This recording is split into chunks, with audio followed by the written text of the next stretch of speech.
In a small village surrounded by vast forests lived a woodcutter named Elias.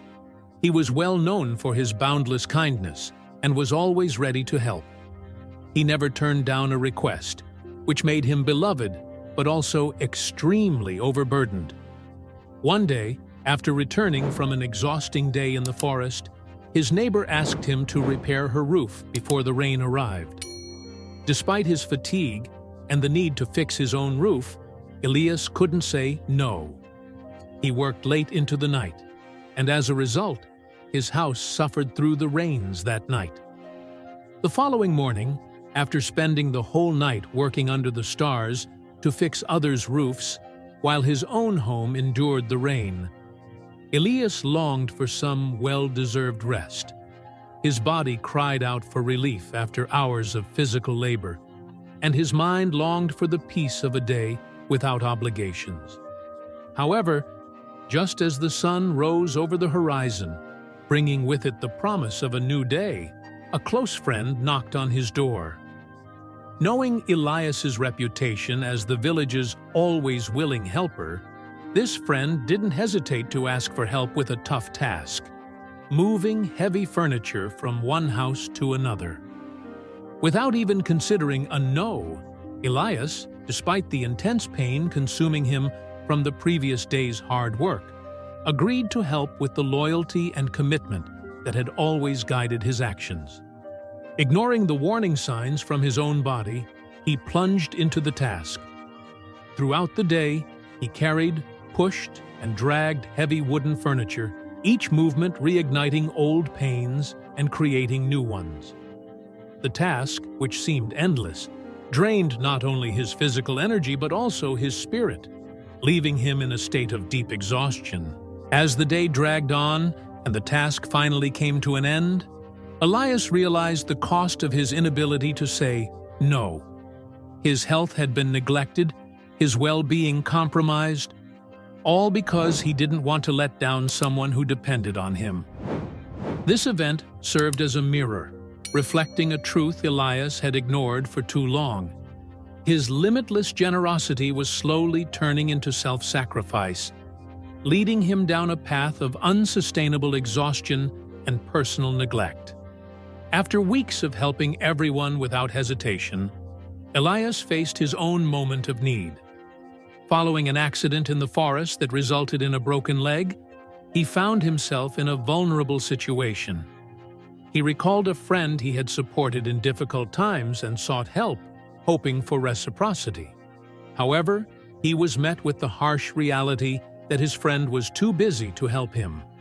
This act of refusal, though initially painful, led Elias to reflect on his constant availability and the personal sacrifice it involved.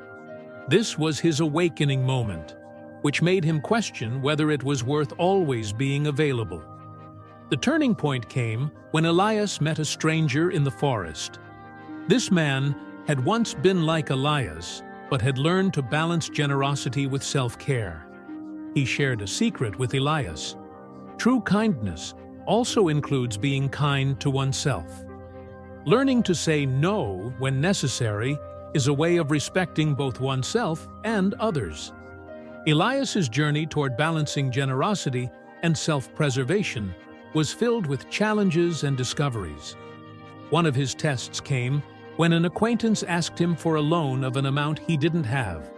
Saying no was an internal battle, the result of years of conditioning to always be available to others, regardless of personal cost.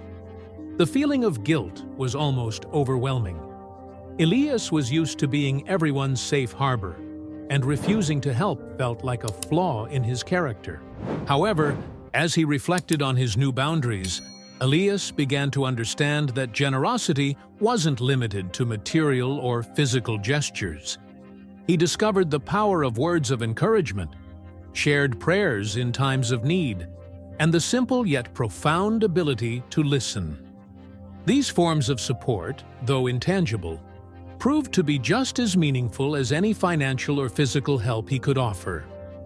Over time, Elias noticed a change both in himself and in those around him. By expressing his inability to help in some ways, but staying present in others, he redefined the concept of support within his community. People began to value his honesty and appreciate the sincerity of his alternative contributions.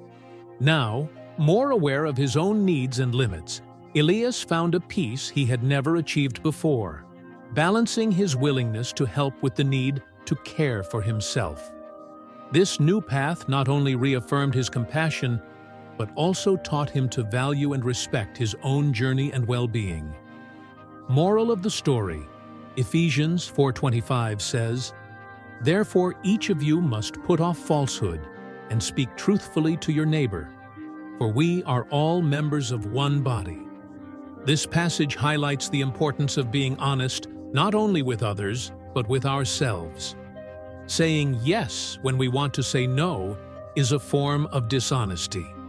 Learning to set healthy boundaries not only protects our well-being, but also teaches others to respect our abilities and limitations.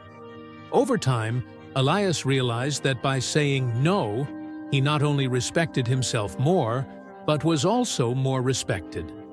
He discovered that kindness isn't measured by the number of yeses we give, but by the authenticity and love with which we live our lives. I hope you enjoyed this story, as it was crafted with dedication to help you practice the power of no. If you liked the content, feel free to share it with friends and family. Also, I invite you to subscribe to the channel so you won't miss upcoming videos. May God bless you, and see you next time.